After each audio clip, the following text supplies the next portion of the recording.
I think as far as DIY vertical gardens go, this is a pretty simple setup and we've had pretty great results. Guten gardening, everybody.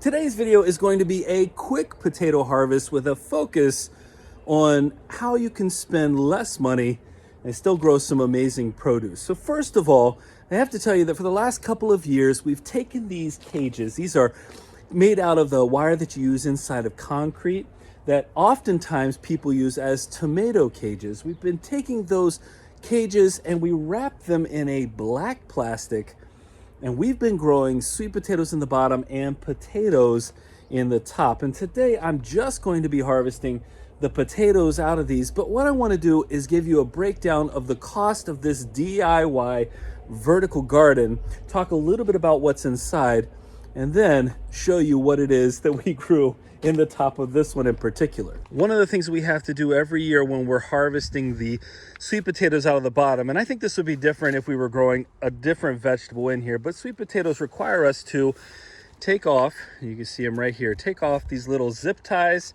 and expose the wire mesh inside. And I do that after I've cut off the exterior vines of the sweet potatoes. So while I'm going to be precise about the cost of this setup, I will say that from the get-go that this one takes a little bit of extra work when it comes to harvest time. Again, probably primarily because of what we're growing inside. The necessity of harvesting. If we were just harvesting or growing green beans in here, this wouldn't be an issue. I wouldn't really have to do anything with it. All right, let's talk cost of the setup first. Now first, I got this wire mesh in these cages for free from somebody who was moving. So that was a $0 cost for me. But if you're looking to buy just enough for one of these cages, we found it for as cheap as about $7 a piece, and that's for a 4x8 piece of this mesh. If we're talking about something that's going to give us a pretty good amount of space and production here vertically, I'd say $7 isn't that much. Now, as far as the black plastic goes, this costs us about $12 and it provides us enough plastic for 2 of our cages. And this is our 3rd year of using the same black plastic. So it's something that lasts here through our Zone 5 winters. And then one of these T-posts is what we've been using to support this. I pound this in the ground beside it because, there's a lot of weight inside of this, or a pretty good amount of weight based on what we're putting in here, and we don't want it to fall over.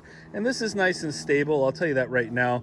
If I come up here and try to move this around, it's not going anywhere. So one of these T-posts is about $6 at our local Menards. And last but not least, I try to attach the mesh here to the T-post to hold it in place with a few of these wires, and you can get a whole spool of this wire for $4 or $5. So if we total everything up, we're looking at about $22, maybe $23 for this entire setup. And again, for us, it only cost about $17 because we didn't have to pay for the mesh. Now, I imagine that if you're trying to build a couple of extra ones of these, that you could buy a larger amount of mesh and get it for a cheaper per square foot. So that's the cost of a vertical garden that, again, we've been growing in. This is 3 seasons now, going into our 4th season, and we've done pretty well with regard to potatoes and sweet potatoes in the past. The one thing that we've had to deal with the most, I would say, would be some voles attacking our sweet potatoes. I'm not going to say everybody's going to have to deal with voles. Now, that being said, what's the growing medium? If we look at the amount of growing space up top here, this is about the size of a 50-gallon drum, I would say, in terms of circumference. And depth-wise, we have about 4 feet of depth here. So that could cost a pretty penny if we're trying to fill this up with soil or something like that. But that's not actually what's in here. In here, we started out with just hay. And we've been adding hay every single year. Initially we called this our vertical roost stout bed, but since we added hay that first year, we've also been adding quail waste to this.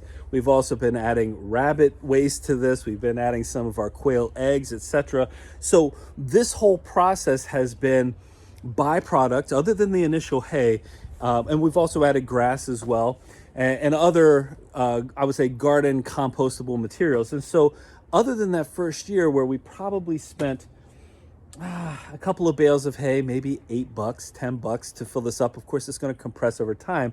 Most everything else that we've been using as a growing medium is a byproduct of something else in the garden. So there's no real additional expense or at least no direct additional expense. Now, I'm not suggesting that we all have access to rabbit droppings or quail waste or anything like that, but grass, other types of compostable materials, again, from the garden, what you'll see from that is that the growing medium to fill this up is highly inexpensive, and you can actually get some really good organic material down in there. The one thing you're going to have to be aware of is, especially the first couple of years, we've had to, as we've taken this whole thing apart and harvested our sweet potatoes, etc., even just using my hands, I've been able to crumble it up, if you will, so to make sure there's no matting or anything like that happening.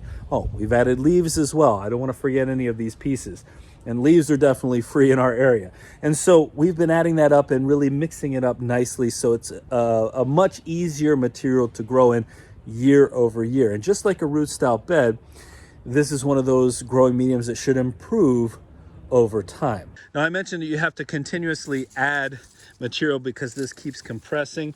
You can already see, if we look at the side here, I've got probably about 24 inches of depth down in here of space that was vacated due to compression over time, to it breaking down, etc. So right now, my level is right about here, I would say, for my growing medium, which is right above where my sweet potatoes are.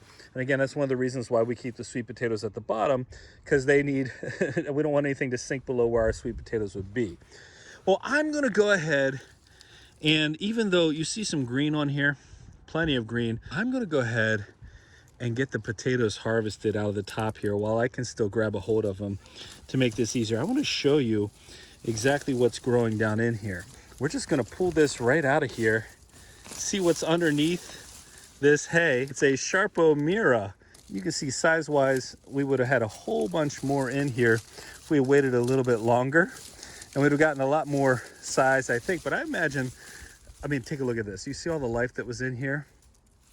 All the potatoes that would have come out of here.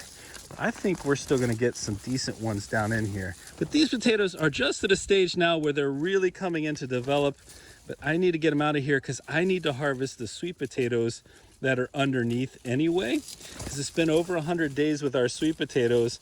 I just put these potatoes in later, so I couldn't really wait the full length of time that I want to wait. So don't think that these potatoes weren't going to get any bigger. This looks like a little dinner to me. I can just throw these right into a pot and steam these.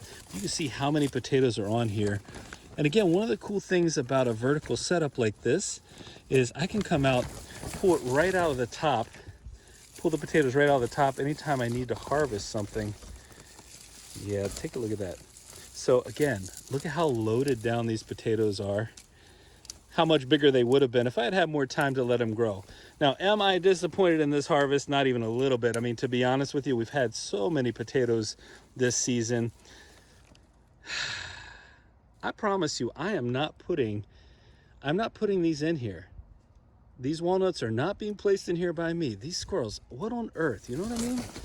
Well, there we go. I mean, these are absolutely loaded down with potatoes, loaded down with potato potential. Again, I'm not letting them get the full size. That's on me. That has nothing to do with the growing space. I think you can probably pretty clearly see just how much potential we've got down in here. We'll see if we got any bigger ones like these right here. I imagine that there are some right below the surface, and this is just superficial. Again, this has been sinking down the whole time. One of the things I've been doing, I've come out here and I'd add a little bit of hay back into this as well. You know, actually, this is pretty cool. Look right down here in the middle. This is a decent amount of potatoes, considering, again, I could have let these go if I'd had time out here. Actually, if I'd planted even earlier, which I didn't get to for these beds, unfortunately. But I could have let these go for a good bit longer, and you would have seen pretty substantial additional growth, I think. We've still got a couple of pounds as is, and that's with, you know, you saw the size of these. You saw how many were on there. You saw the life left in these plants, and still I got all this. And actually, there's even more down in here. One of the things we know about the Sarpo Mira is that they keep growing and growing and growing. But again, since I have to come in and get the sweet potatoes out now, I can't leave them in here any longer. But that's pretty awesome. That's a quick harvest, a quick dinner right there. I think that's quite lovely. Now, I'm going to be the first to admit there was nothing massive about those potatoes, but you saw that they should have grown for a good bit longer, so we acknowledge that already. And you saw so much potential. I mean, every single one of those plants was loaded down with potatoes in this growing medium. And I keep stressing this, but year over year, this medium gets better and better, and it's so inexpensive. A little bit of extra work, especially for what we're gonna do down below with the sweet potatoes, but in general, not a bad setup. Now, one thing we would love from our community are some suggestions on how to improve this setup, make it maybe a little bit easier to work with. One suggestion that we've seen in the past is to decrease the height from 4 feet, so you don't have to really get in there with a ladder. Maybe it's easier for, I mean, I'm 6'2", and it's still kind of painful to get in if it's sunk down pretty good. So maybe reducing the height, but what other suggestions do you have for this DIY setup? We would love to hear that from you. Again, cost effective. We have several of them. They're not that difficult to set up at all, not difficult to build. And we always like to come up with ways to save space and grow in our small space garden. Well, hey, I hope you enjoyed today's video. Again, it was a quick potato harvest, but pretty cool setup, I think. If you enjoyed today's video, don't forget to give us a like, leave us a comment, remember to share and subscribe, and most importantly, remember, when you're with us, you are good to grow.